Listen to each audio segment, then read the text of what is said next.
When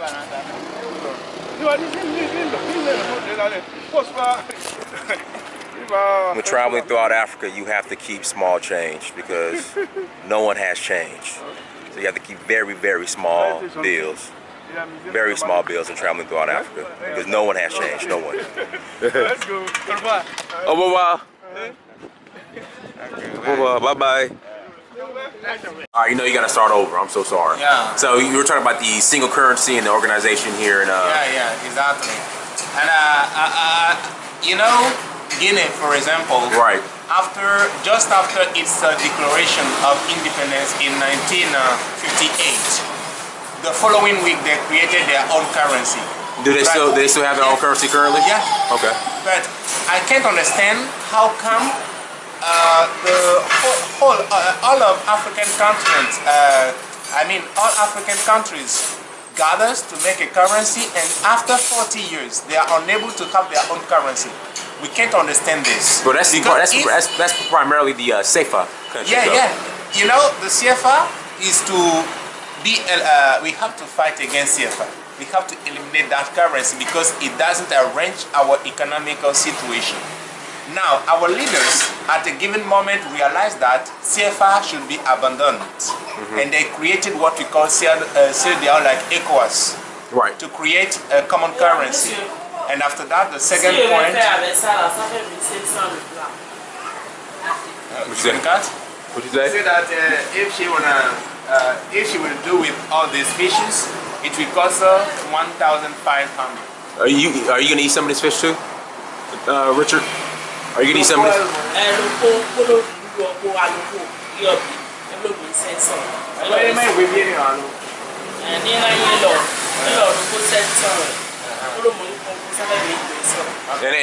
With a jello rice, yeah. Okay, when you take this, one of these fish, it will cost 1,200.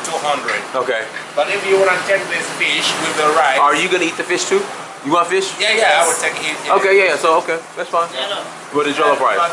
But what about taking this? I don't need that. I don't need the. You need this one. Yeah, I don't want that one. Right. I don't want that one. Yeah. That's fine. Yeah. Okay. Okay.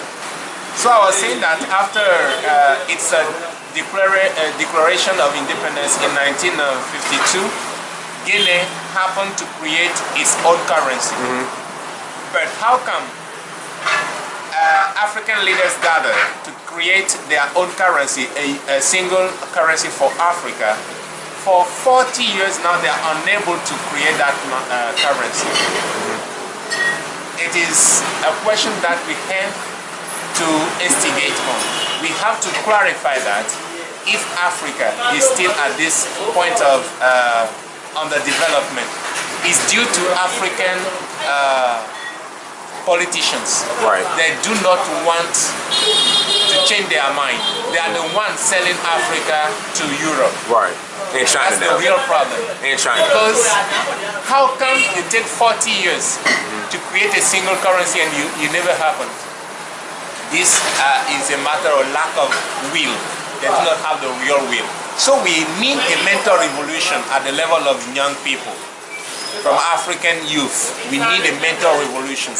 That's why I try to set up a crucible of young people, and we hold conferences, and we talked about economical realities and questions related to Pan-Africanism, all those things. So we meet every week and we talk to the young people of Ouida and surroundings. So that is what we are working for.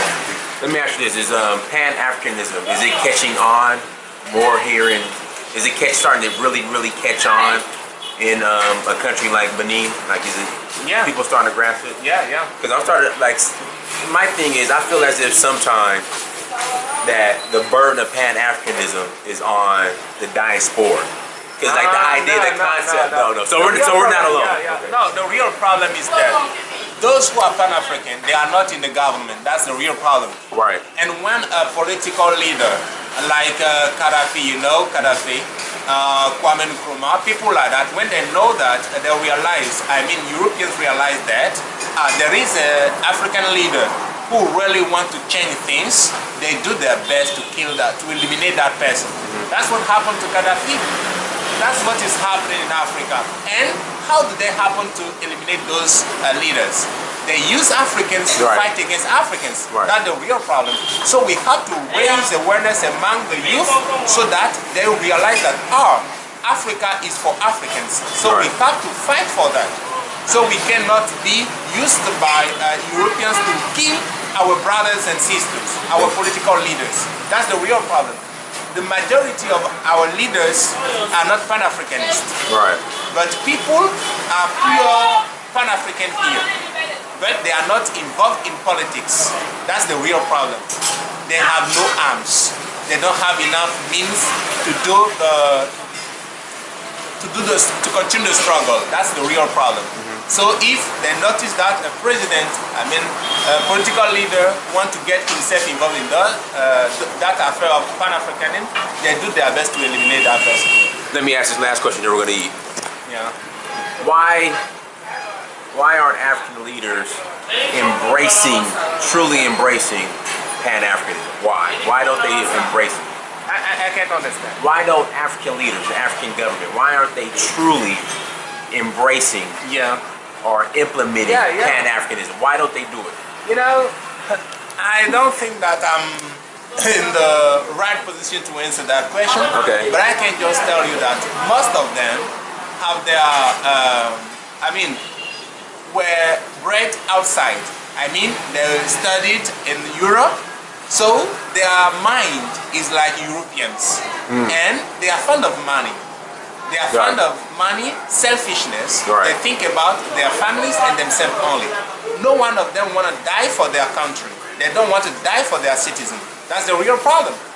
Otherwise, they know that the situation is not favorable to African citizens, but because of their own personalities, their own glories, they are ready to sacrifice even their citizens. That's the real problem. And how can you imagine if you are a the rich man in Africa, if you enter their house, you will see nothing related to Africa. Everything brought from Europe. So that's the problem of mentality. So we have to fight against that. That's our fight. Well, let's enjoy our food. We got jollof rice and fish. So I'm about to grub, but we'll be back soon. We're in Cotonou, Benin, by the way. So just having a discussion with my brother Richard here. So let me eat my food and we'll be back in a minute.